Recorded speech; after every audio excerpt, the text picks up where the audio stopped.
गरीब बहू का जादुई घास का एसी। एक छोटे से गांव में सरिता अपनी बहू और अपने गरीब परिवार के साथ रह रही थी। बेटा, आज हमें ये रात को सारा काम खत्म करना होगा, कल ये सारा ऑर्डर का सामान जाएगा। माँ, मैं तो कोशिश कर ही रहा था लेकिन घास ही खत्म हो गई। अब आप ही बताओ ना, मैं क्या करूँ? हमारे पास और कोई चारा नहीं है, हमें जंगल से और घास काट कर लानी होगी। इस समय जंगल में जाने का फायदा नहीं है, कभी भी कुछ भी हो सकता है। जंगली जानवर रात के समय ही बाहर निकलते हैं। अजय बिल्कुल सही कह रहा है बहू। अरे माँ जी, हम दो लोग अगर जाएंगे तो कोई जानवर पास नहीं आएगा, और फिर इतनी जल्दी कोई जानवर हमला नहीं करता। हमें ये ऑर्डर कल देना है, आप ये भी तो सोचिए। लेकिन बहू। माँ जी, आप चिंता मत कीजिए, कुछ नहीं होगा। बस आप बच्चों के पास ही रहना और उनका ख्याल रखना। अगर ये ऑर्डर नहीं गया तो बच्चों के लिए हम गर्मी से बचने के लिए कूलर भी नहीं खरीद पाएंगे।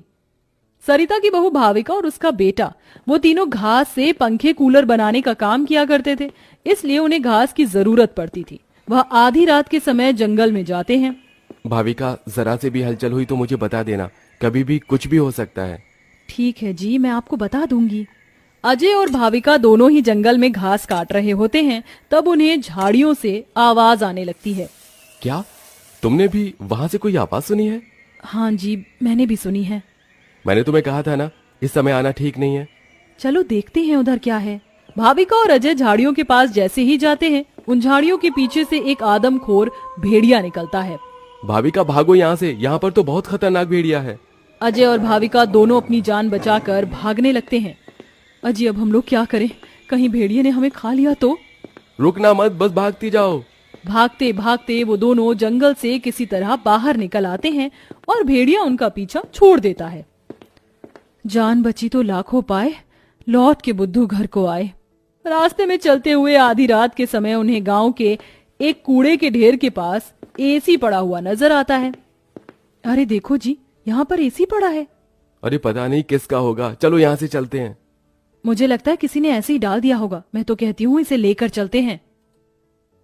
भाविका अजय को एसी ले जाने के लिए मना लेती है, जिसके बाद वो दोनों उस एसी को घर ले आते हैं।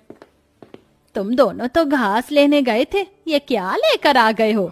ये हमें रास्ते में पड़ा मिला। जब हम कूलर पंखे बना लेते हैं तो एसी भी बना सकते हैं। इस खराब एसी को छोड़ो और ये बताओ, क्या तुम घास लेकर आई हो?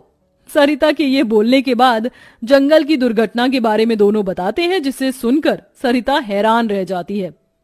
अच्छा, इसका मतलब बहुत बड़ी मुसीबत से बचकर आए हो तुम दोनों, और साथ में ये कचरा उठाकर ले आए।